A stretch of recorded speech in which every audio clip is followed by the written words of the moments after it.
Bonjour tout le monde et bienvenue dans mon garage, dans ce nouveau balado destiné au guide de l'auto que vous allez retrouver chaque semaine sur le site du guide de l'auto, évidemment, où je vais traiter d'un des véhicules que j'essaie au courant de la semaine. Cette semaine, ça sera la Mercedes AMG EQE 4MATIC Plus. Je vous parlerai aussi du Mazda CX-70 qui a récemment été dévoilé. Mais d'abord, un mot sur le monde du vol automobile. Bon, on sait que c'est un fléau en ce moment, on en parle quasi quotidiennement sur le site du guide de l'auto dans les différents médias de Québécois parce que ça inquiète les gens. Et on pointe, à mon avis, beaucoup trop du doigt les constructeurs automobiles qu'on rend responsables à tort, je pense, de la situation actuelle. Surtout, évidemment, les constructeurs comme Stellantis, Toyota et Honda, qui ont des véhicules particulièrement prisés par les voleurs. Les différents constructeurs automobiles tentent bien sûr de développer des technologies pour sécuriser les véhicules, pour les rendre plus difficiles à voler. Mais est-ce à ce point complexe de pousser la note un peu plus loin, de les rendre quasi infaillibles? Bien, la réponse, c'est oui. Et les constructeurs automobiles nous le disent tour à tour, ils ont tous le même discours. Peu importe le type de technologie qu'on va développer, bien, il y aura toujours des voleurs pour les contourner. Il y aura toujours des gens qui vont vouloir obtenir les véhicules. Et si on arrive à un point où le véhicule est quasi impossible à voler, bien, c'est à ce moment-là qu'on va commencer à avoir des problèmes le plus sérieux, comme on voit un peu actuellement dans la région de Toronto, où les gens se font voler des véhicules de très grand luxe, hyper protégés bien sûr, à la pointe d'un arme ou de différentes façons, mais avec de la violence. Et ça, on ne veut pas nécessairement ça. Bon, les constructeurs automobiles comme Toyota, Honda se protègent en disant on ne veut pas se rendre là, mais évidemment, le problème se situe, à mon avis, ailleurs. Et on a l'impression aussi que les constructeurs automobiles ne sont pas trop intéressés à ce que le vol automobile ralentisse de par le fait qu'on vend plus de véhicules. Je m'explique en mentionnant que, évidemment, que si il se vole plusieurs milliers de Honda CR-V durant une seule année à l'échelle nationale, on pourrait croire que le constructeur vendrait beaucoup plus de véhicules par le fait que plusieurs d'entre eux ont disparu. On réclame à l'assurance, on en rachète un autre identique. Cependant, les compagnies d'assurance, elles, vont faire grimper les primes de façon astronomique et pourraient même aller jusqu'à vous interdire de racheter un produit similaire à celui que vous aviez parce que le risque est tout simplement trop grand. On a vu ça récemment chez plusieurs compagnies d'assurance qui, pour certains secteurs donnés, vont refuser, par exemple, d'assurer des produits comme le Honda CR-V, le Jeep Gladiator, le Toyota Highlander, par exemple. Alors, peu importe la prime, on considère chez certains assureurs que le risque est trop élevé et on propose essentiellement aux consommateurs de se diriger ailleurs. Alors, il y a peut-être certains constructeurs, comme Mazda, par exemple, qui sont en quelque part heureux de la situation parce qu'on remplace souvent avec des véhicules comme le CX-5, comme la Mazda 3, des véhicules qui ont été volés chez Honda, chez Toyota. Alors, est-ce que l'acheteur initial du CR-V avait comme objectif de se retrouver un jour avec un CX-5? Peut-être pas, mais il y a plusieurs acheteurs qui vont bifurquer vers cette marque, vers d'autres marques, parce qu'on ne veut pas racheter une deuxième fois le même véhicule au risque de se le faire voler une deuxième fois et parce que les primes d'assurance sont très élevées.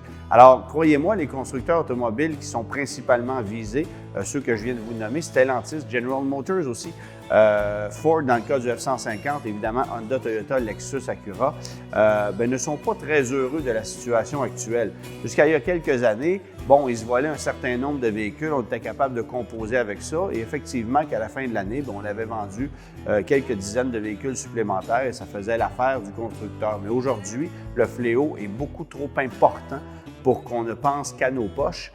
Et chez les constructeurs, on voit aussi les conséquences. Et c'est difficile de mesurer, bien sûr, la quantité de gens qui, par le seul fait qu'on sache que ces véhicules sont convoités par les voleurs, n'iront plus chez Honda, chez Toyota, chez Stellantis, par exemple, et vont plutôt aller acheter directement un autre produit qui coûte moins cher d'assurance et avec lequel il y a tout simplement moins de risques. Alors, morale de l'histoire, je pense qu'il ne faut pas continuer à pointer du doigt que les constructeurs automobiles. Les autorités sont celles qu'il faut cibler en premier lieu pour contrer le problème, et particulièrement Douane Canada, qui, jusqu'à tout récemment, a été beaucoup plus intéressée à ce qui entrait au pays que ce qui en sortait. C'est peut-être sur le point de changer. On va peut-être être plus sévère suite à ce sommet-là, espérons-le. Espérons que ce sommet aura donné quelque chose, mais en attendant, il faut regarder l'ensemble de la chose et non pas pointer uniquement les constructeurs automobiles. Maintenant, je vous parle du Mazda CX-70 qui a été dévoilé tout récemment du côté de New York, durant la période du Salon d'Auto de Montréal d'ailleurs. D'ici quelques semaines, l'équipe du Guide de l'Auto pourra aller en faire l'essai. Et entre vous et moi, c'est totalement inutile. Pourquoi? Parce que c'est exactement le même véhicule qu'un CX-90. C'est comme si on avait tout simplement retiré la banquette arrière et qu'on lançait une nouvelle campagne marketing avec un nouveau nom pour un produit qui est authentiquement identique, mis à part les pare-chocs qui, sur le CX-70, ont été partiellement remodelés. Donc, on a un design un peu différent, mais tout le reste du véhicule, y compris la technologie qui se trouve sous la carrosserie, c'est parfaitement identique. Les mêmes versions sont offertes, les mêmes niveaux de finition, les mêmes motorisations. Alors, autant de l'hybride rechargeable que différents moteurs 6 cylindres en ligne de turbo compressé seront offerts dans le CX-70. C'est le même véhicule, le même empattement, le même design. Pourquoi arriver avec un véhicule dont la nomenclature est différente alors que c'est essentiellement le même produit? C'est une question qu'il faut se poser. Et c'est un peu champ gauche de travailler de cette façon-là, parce que si on regarde chez les constructeurs concurrents, prenez Honda par exemple, bien, on a un pilote et on a un passeport qui ne sont pas identiques. Bon, on sait que le pilote a été renouvelé, le passeport ne l'a pas été encore, mais même à l'époque où on avait deux produits de même génération, on savait que c'était deux produits qui partageaient les mêmes éléments, mais ces deux véhicules-là avaient leur propre design, se distinguaient par leur look, par leur présentation, par les versions qu'on proposait aussi. C'est la même chose si on regarde ailleurs. Donc, un Kia Sorento, un Kia Telluride, c'est pas le même produit. Un Ford Edge, un Ford Explorer, c'est pas le même produit. Mais chez Mazda, on a décidé de se simplifier la vie et je ne comprends tout simplement pas pourquoi on n'a pas gardé la même nomenclature, donc avec le CX-90, en ne proposant que des versions à 5 ou 7 passagers. Je pense que ça aurait été beaucoup plus simple. Il faut comprendre une chose, c'est que si jamais le CX-90 ne connaît pas le succès escompté, bien, il en sera exactement de même pour le CX-70 et ça sera très difficile de faire croire aux consommateurs que ce n'est pas le même produit parce que dans les faits, c'est en tout point identique, mis à part les pare-chocs et la troisième banquette. Alors, stratégie assez curieuse de la part de Mazda qui, justement, a besoin de se distinguer en ce moment. Le constructeur qui a connu une hausse de vente, certes, au Québec, mais qui, à l'échelle nord-américaine, patauge encore un peu dans la semoule, essaie de se sortir la tête hors de l'eau parce que on ne réussit pas à convaincre une masse d'acheteurs en Amérique du Nord avec les derniers produits qui ont été lancés sur le marché, notamment le CX-50, qui ne connaît probablement pas le succès escompté. Et si vous voulez mon avis, c'est un peu curieux comme situation parce que c'est quand même un produit assez convaincant.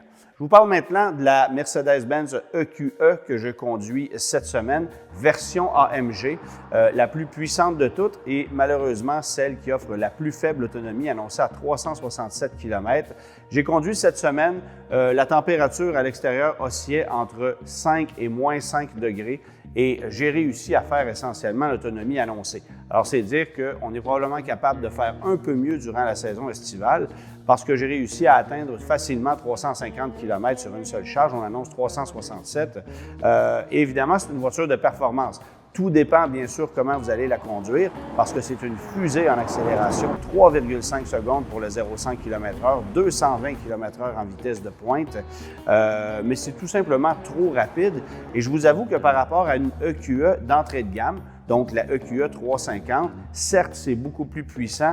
On a vraiment une voiture plus sportive entre les mains, mais ça coûte cher en confort. Ce n'est pas une voiture particulièrement confortable. Et j'ai trouvé que les suspensions pneumatiques était particulièrement mal adapté à cette voiture-là. J'avais un peu l'impression de quelqu'un qui marche avec des genoux qui ont besoin de se faire opérer. Honnêtement, c'est pas très drôle, c'est lâche, on entend des bruits assez curieux. Il y a d'ailleurs beaucoup de bruit de caisse, qualité d'assemblage douteuse. Et ça, c'est inacceptable parce que, tenez-vous bien, cette voiture-là coûte en prix d'entrée 121 500 $ en excluant les frais de transport préparation et les options qu'on pourrait y ajouter. Une Mercedes EQE d'entrée de gamme, Donc la 350 avec 288 chevaux seulement, c'est pas très rapide en accélération, c'est plus de 6 secondes pour le 0-100 km/h. Ça coûte 85 000 sans option. 95 000 lorsqu'on passe à la version EQE 500. Qui va avoir la même batterie avec une autonomie comparable autour de 415 km. Mais à ce moment-là, c'est 402 chevaux, donc un peu plus intéressant au niveau de la puissance. Et je pense que c'est la version la plus équilibrée, celle qui pourrait être la plus intéressante malgré son prix de 95 000 évidemment pas éligible aux crédits gouvernementaux. Et dans ce cas-ci, je vous le mentionnais, 121 500 On n'est pas dans une classe S, on n'est pas dans une EQS, on est dans une EQE. Alors le prix est totalement injustifié. C'est vrai qu'il y a beaucoup de technologie à bord, mais c'est un peu décevant au niveau de la qualité d'assemblage, de la conduite en général. On se serait attendu à mieux de la part de Mercedes, qui n'a visiblement pas mis les efforts nécessaires pour nous offrir un produit à la hauteur de la facture qu'on nous demande.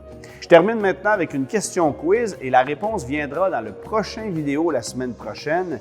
Quelle est la voiture Toyota qui a été vendue au Canada en 2014 et qui n'était pas offerte sur le marché américain?